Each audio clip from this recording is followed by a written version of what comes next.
Buenas tardes. Hoy día vamos a entrevistar al senador Ignacio Walker Prieto. Él pertenece al Partido Demócrata Cristiano y representa la quinta circunscripción de la quinta región de Valparaíso Cordillera.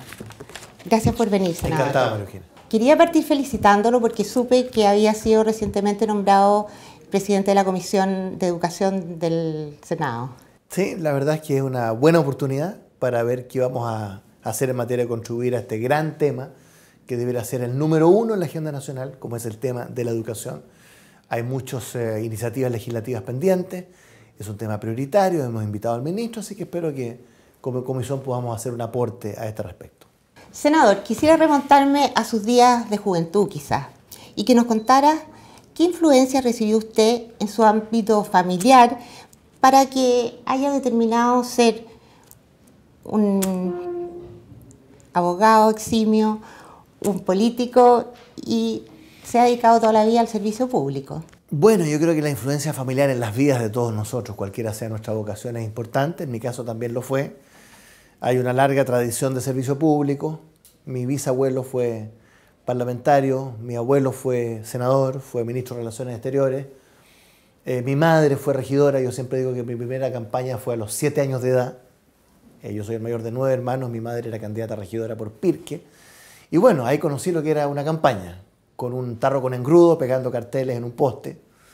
Así es que nos iniciamos en la política bastante temprano. Y por supuesto que toda esta influencia fue muy decisiva, no solo en mí, en nuestra familia, en términos del espíritu de servicio, ¿no? ¿Usted se recuerda de su abuelo Horacio Walker? Sí, claro. Él murió el año 74.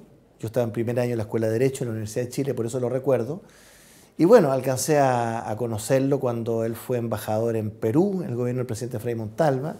Recuerdo haber ido con mi padre, mi madre y 2 hermanos, somos 9, en auto, en un Opel 62, el año 67, 68.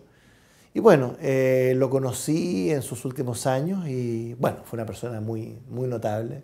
Fue presidente del Partido Conservador, fue senador, como digo, ministro de Relaciones y finalmente embajador en el Perú. Así que siempre lo tengo presente ahí en mi oficina, tengo una foto de él, de hecho. Senador, cuéntenos un poco cómo se inició usted en la democracia cristiana. Bueno, yo siempre he dicho que soy nacido y criado en la democracia cristiana. No recuerdo haber ingresado al partido, alguna vez habré firmado una ficha. Pero yo creo que esto se dio muy natural, no solo por la influencia familiar. Mi abuelo fue cofundador del partido, Eduardo Frei era fundador por la Falange Nacional, Horacio Walker por el Partido Conservador Social Cristiano.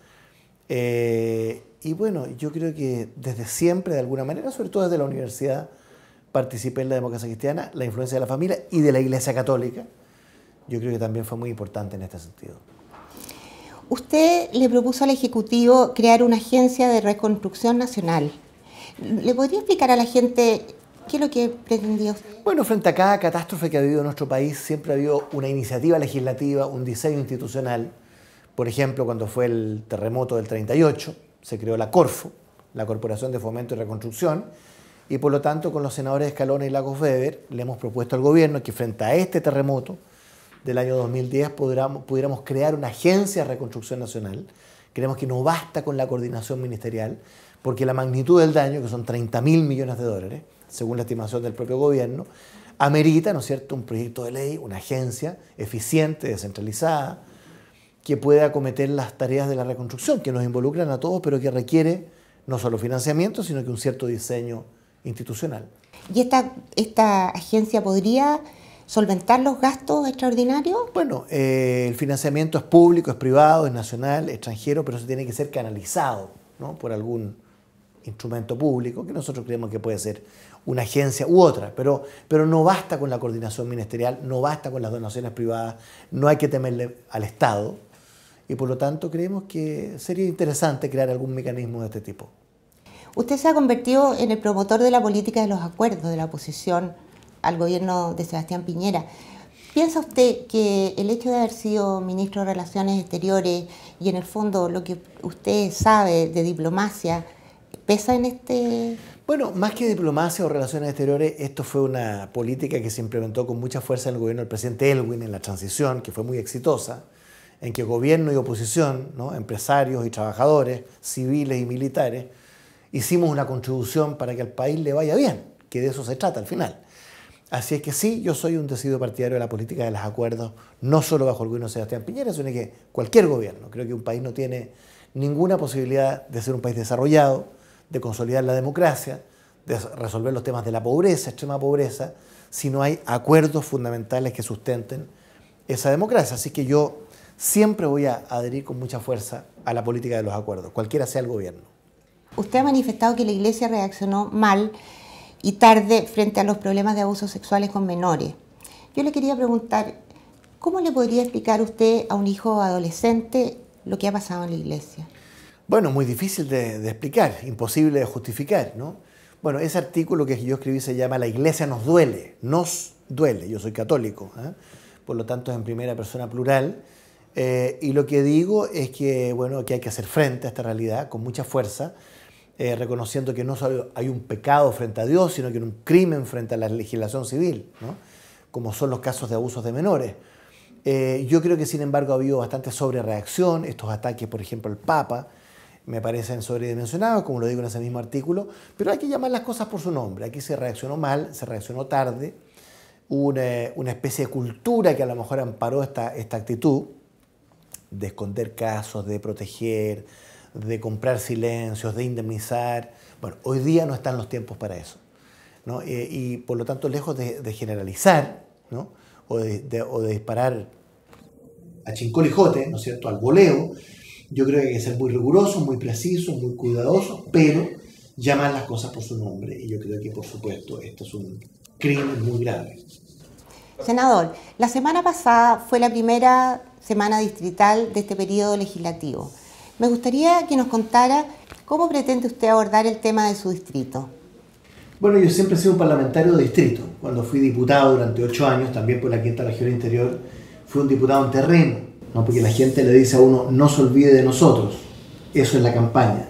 La gente tiene la experiencia, bastante amarga, de que las personas van a pedir votos del candidato y después, ¿no es cierto?, se desaparecen. Entonces, yo siento un compromiso muy grande, muy profundo con la Quinta Región Interior, y por lo tanto aspiro a ser un senador en terreno, comprometido con las 26 comunas, las 5 provincias de la Quinta Región Interior, además no solo por obligación, sino que por vocación, porque a mí me gusta mucho el aspecto social de la política, ¿no? El trabajo con la gente, con los pobladores, con las juntas de vecinos, con los clubes deportivos. Hay mucha esperanza respecto a un representante y no siempre la gente se siente bien representada.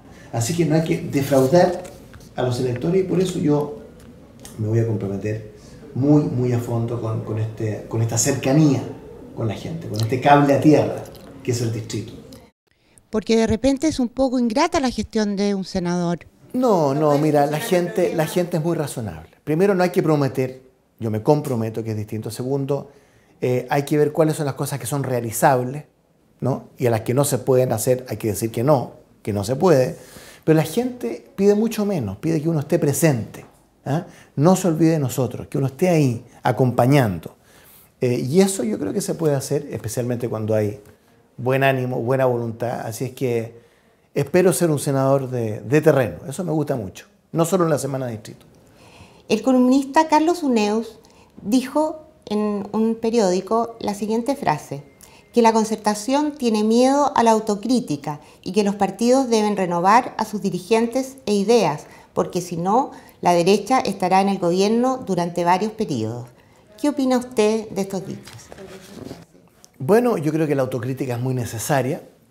Estuvimos 20 años la Concertación en el gobierno, hemos perdido una elección presidencial, distinto del tema parlamentario, y la renovación, bueno, yo llevo muchos años hablando y tratando de practicar de la renovación de la política, partiendo por mi propio partido, la Democracia Cristiana.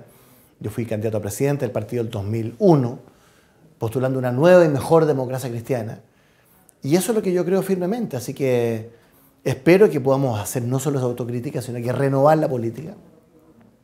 Hay una crisis de representación, la gente no se siente bien representada por los políticos, por la política. Yo soy político, ¿no? Soy parlamentario, soy parte de un partido. Así es que tenemos que tratar de contribuir a relegitimar y prestigiar la política. Y eso parte por una autocrítica y parte también por hacer carne, realidad, este anhelo compartido de renovación de la política. Senador, muchas gracias por venir y le deseamos mucho éxito en su gestión. Muchas gracias a usted.